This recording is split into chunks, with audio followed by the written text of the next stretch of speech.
شروع اللہ کا نام لے کر جو بڑا مہربان نہایت رحم والا ہے۔ اور بعض لوگ ایسے ہیں جو کہتے ہیں کہ ہم اللہ پر اور روز آخر پر ایمان رکھتے ہیں، حالانکہ وہ ایمان نہیں رکھتے۔ یہ اپنے خیال میں اللہ کو اور مومنوں کو دھوکہ دیتے ہیں، مگر حقیقت میں اپنے سوا کسی کو دھوکہ نہیں دیتے اور اس سے بے خبر ہیں۔ ان کے دلوں میں کفر کا مرض تھا، اللہ نے ان کا مرض اور زیادہ کر دیا، اور ان کے جھوٹ بولنے کے سبب ان کو دکھ دینے والا عذاب ہوگا۔ اور جب ان سے کہا جاتا ہے کہ زمین میں فساد نہ ڈالو تو کہتے ہیں کہ ہم تو اصلاح کرنے والے ہیں۔ دیکھو یہ بلا شبہ مفسد ہے لیکن خبر نہیں رکھتے۔ اور جب ان سے کہا جاتا ہے کہ جس طرح اور لوگ ایمان لے آئے تم بھی ایمان لے آؤ تو کہتے ہیں بھلا جس طرح بے وقوف ایمان لے آئے ہیں اسی طرح ہم بھی ایمان لے آئے۔ سن لو کہ یہی بے وقوف ہیں لیکن نہیں جانتے۔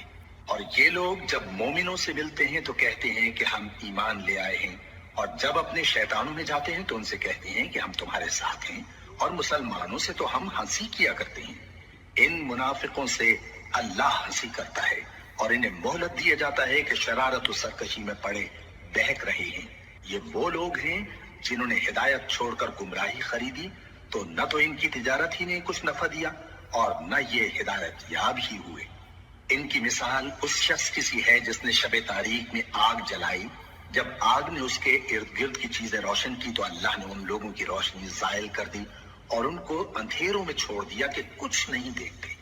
یہ بہرے ہیں، گونگے ہیں، اندھے ہیں کہ کسی طرح سیدھے رستے کی طرف لوٹ ہی نہیں سکتے۔ یا ان کی مثال میں کسی ہے کہ آسمان سے برس رہا ہو اور اس میں اندھیرے پر اندھیرا چھا رہا ہو اور بادل گرج رہا ہو اور بجلی کوند رہی ہو، تو یہ کڑک سے ڈر کر موت کے خوف سے کانوں میں انگلیاں دے لے۔